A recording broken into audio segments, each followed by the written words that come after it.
Praise God. നമ്മുടെ നിലവിളി കേൾക്കുന്ന ഒരു കർത്താവ് നമുക്കുണ്ട്. നമ്മുടെ പ്രാർത്ഥനാ ശബ്ദം ശ്രദ്ധിച്ച് നമുക്ക് വേണ്ടി അത്ഭുതങ്ങളെ പ്രവർത്തിക്കുന്ന ഒരു ദൈവം നമുക്കുണ്ട്. കഴിഞ്ഞ നാളുകളിൽ ആരും കാണാതെ നാം രഹസ്യത്തിൽ ദൈവത്തോട് നിലവിളിച്ച കരച്ചിലിൻ്റെ ശബ്ദം, നിലവിളിയുടെ ശബ്ദം ദൈവം കേട്ട് നമുക്ക് ലഭിക്കേണ്ട നന്മകൾ, അനുഗ്രഹങ്ങൾ കർത്താവ് നമുക്ക് എത്തിച്ച് നൽകിയില്ലേ? ആ ദൈവം ഇനിയും വിശ്വസ്തനായ കർത്താവായി നമ്മോട് കൂടെയുണ്ട്. എന്നെ ശ്രവിക്കുന്ന എല്ലാ പ്രിയ ദൈവമക്കൾക്കും യേശു ക്രിസ്തുവിൻ്റെ നിസ്തുല്യ നാമത്തിലുള്ള എൻ്റെ സ്നേഹവന്ദനങ്ങൾ. ഈ പ്രഭാതത്തിലും അല്പസമയ ചിന്തയ്ക്ക് ആധാരമായി ഇയ്യോബിൻ്റെ പുസ്തകം 38-ാം അധ്യായം അതിൻ്റെ 41-ാം വചനം നമുക്ക് വായിക്കാം. കാക്ക കുഞ്ഞുങ്ങൾ ഇരകിട്ടാതെ ഉഴന്ന് ദൈവത്തോട് നിലവിളിക്കുമ്പോൾ അതിന് തീൻ എത്തിച്ചു കൊടുക്കുന്നതാര്? അതെ, ഈ 38-ാം അധ്യായം അതിൻ്റെ 1-ാം വചനത്തിൽ നമുക്ക് കാണുവാൻ കഴിയും. അനന്തരം യഹോവ ചുഴലിക്കാറ്റിൽ നിന്ന് ഇയ്യോബിനോട് ഉത്തരം അരുളി ചെയ്തതെന്തെന്നാൽ. അപ്പോൾ യഹോവയായ ദൈവം ഇയ്യോബിനോട് ഒത്തിരി ചോദ്യങ്ങൾ ചോദിക്കുകയാണ്. അതിലൊരു ചോദ്യമാണ് നാം ഇവിടെ വായിച്ചു കേട്ടത്. കാക്ക കുഞ്ഞുങ്ങൾ ഇര കിട്ടാതെ ഉഴന്ന് ദൈവത്തോട് നിലവിളിക്കുമ്പോൾ അതിന് തീൻ എത്തിച്ചു കൊടുക്കുന്നതാര്? നമുക്കെല്ലാവർക്കും അറിയാം, കരയുന്ന കാക്ക കുഞ്ഞുങ്ങൾ. ആ കുഞ്ഞുങ്ങൾ എപ്പോഴും മിക്കവാറും അവർ കരയും. ആഹാരത്തിന് വേണ്ടിയാണ് അവർ കരയുന്നത്. എന്നാൽ നാം കരുതും അവർ അമ്മ കാക്കയോട് തങ്ങളുടെ ആഹാരം ചോദിച്ച് കരയുന്നതായിരിക്കാം. പക്ഷേ യഥാർത്ഥമായി ദൈവവചനം നമ്മെ പഠിപ്പിക്കുന്നു, കാക്കക്കുഞ്ഞുങ്ങൾ ഇര കിട്ടാതിരിക്കുമ്പോൾ അവ ദൈവത്തോട് നിലവിളിക്കുന്നു. അങ്ങനെയാണെങ്കിൽ പ്രിയ ദൈവമക്കളെ, അവയേക്കാൾ എത്ര ശ്രേഷ്ഠകരമായാണ് ദൈവം നമ്മെ സൃഷ്ടിച്ചിരിക്കുന്നത്. അക്കർത്താവ് നമ്മെ പുലർത്താതിരിക്കുമോ? നമ്മെ ഭോഷിപ്പിക്കാതിരിക്കുമോ? നമ്മെ വഴി നടത്താതിരിക്കുമോ? ഈ നാളുകളിൽ അക്കർത്താവിനോട് നമുക്ക് നിലവിളിക്കാം. എന്തുകൊണ്ട് എനിക്ക് ഉത്തരം കിട്ടിയില്ല? എന്തുകൊണ്ട് ഞാൻ പ്രാർത്ഥിക്കുന്ന വിഷയങ്ങൾക്ക് മാത്രം മറുപടി ലഭിച്ചില്ല എന്ന് ഓർത്ത് ഭാരപ്പെട്ട് മനസ്സ് തളർന്നു പോകണ്ട.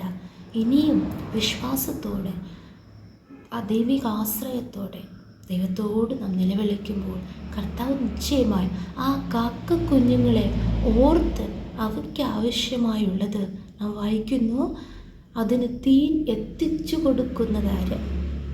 അവയ്ക്ക് ആവശ്യമായുള്ളത് അവയുടെ വായുടെ തുൻപത്ത് കർത്താവ് എത്തിച്ചു കൊടുക്കുന്നു. ദൈവം ഏതെങ്കിലും മുഖാന്തരത്തിലൂടെ എത്തിച്ചു കൊടുക്കുന്നു. നമ്മുടെ കഴിഞ്ഞ കാല ജീവിതങ്ങളെ ഓർത്തു നോക്കിയാൽ നമുക്കും സാക്ഷ്യം പറയാനാവില്ലേ?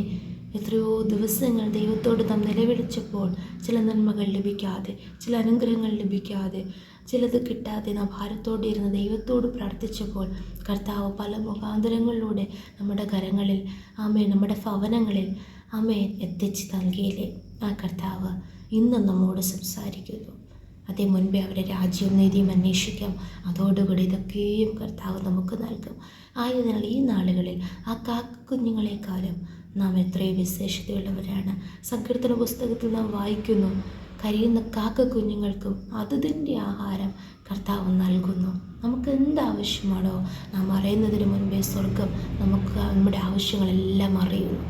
ഈ നാളുകളിൽ ഇനിയും നമുക്ക് വിശ്വാസത്തോടെ മടുത്തു പോകാതെ ദൈവത്തോട് പ്രാർത്ഥിക്കാം, ദൈവത്തോട് നിലവിളിക്കാം. നിശ്ചയമായി നമ്മുടെ കരങ്ങളിൽ ലഭിക്കാതെ, ചിലത് കിട്ടാതെ നാം ഭാരപ്പെടുന്നുണ്ടല്ലോ. ഇവിടെ ഇര കിട്ടാതെ നിലവിളിക്കുന്നത് പോലെ എത്ര ശ്രമിച്ചിട്ടും ചിലത് ലഭിക്കാതെ, ചിലത് കിട്ടാതെ നാം ഭാരപ്പെടുന്നു. എന്നാൽ അത് നമ്മുടെ പക്കൽ അവയ്ക്ക് തീൻ എത്തിച്ചു കൊടുക്കുന്നത് പോലെ അവൻ എത്തിച്ച് നൽകി. ഏതെങ്കിലും മുഖാന്തരങ്ങളിലൂടെ വഴിയില്ലാത്തടത്ത് കർത്താവ് പുതുവഴികളെ ഒരുക്കി, ആമേൻ, സ്തോത്രം, കർത്താവ് നമ്മുടെ അടുക്കൽ എത്തിച്ച് നൽകും. നമുക്ക് പൂർണ്ണമായി വിശ്വസിക്കാം. നമ്മുടെ ആത്മീയ, ശാരീരിക, ഭൗതിക, സാമ്പത്തിക, വിദ്യാഭ്യാസ, ഭാവി, ബിസിനസ് എല്ലാ മേഖലകളിലും, ജോലി മേഖലകളിലും നമുക്കിതുവരെ ലഭിക്കാതെ, കിട്ടാതെ ഭാരപ്പെടുന്ന സകല വിഷയങ്ങളുടെ മധ്യത്തിലും ഇന്ന് മകതൽ വീണ്ടും വിശ്വാസത്തോടെ ദൈവത്തോട് പ്രാർത്ഥിക്കാം. നിശ്ചയമായി കർത്താവ് തക്ക സമയത്ത് നമുക്ക് എത്തിച്ച് നൽകും. ആമേൻ. ഈ ദൈവം വിശ്വസ്തനാണ്. ഈ വചനങ്ങളാൽ കർത്താവ് നമ്മേവരെയും അനുഗ്രഹിക്കുമാറാകട്ടെ. നമുക്ക് ഒരുമിച്ച് പ്രാർത്ഥിക്കാം.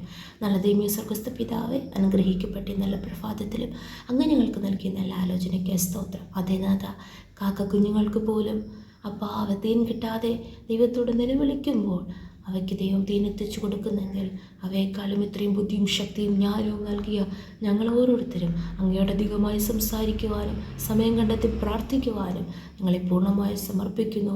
കർത്താവ് ദൈവത്തോട് നിലവിളിക്കുമ്പോൾ നിശ്ചയമായി കർത്താവ് ഞങ്ങൾക്കും ആവശ്യമുള്ളത് എത്തിച്ച് നൽകുന്ന കൃപകൾക്കായി സ്തോത്രം ചെയ്യുന്നു. കർത്താവ് അങ്ങ് ചെയ്ത എല്ലാ നന്മകൾക്കായി ഉപകാരങ്ങൾക്കായി നന്ദി. അത്ഭുതകരമായി വഴി നടത്തണമേ. പ്രാർത്ഥന കേട്ടതിനാൽ സ്തോത്രം. യേശുവിൻ്റെ അധികാരമുള്ള നാമത്തിൽ പ്രാർത്ഥന കേൾക്കണം സ്വർഗ്ഗസ്ഥ നല്ല പിതാവേ. ആമേൻ, ആമേൻ, ആമേൻ. Good morning. Have a nice day. May God bless you all.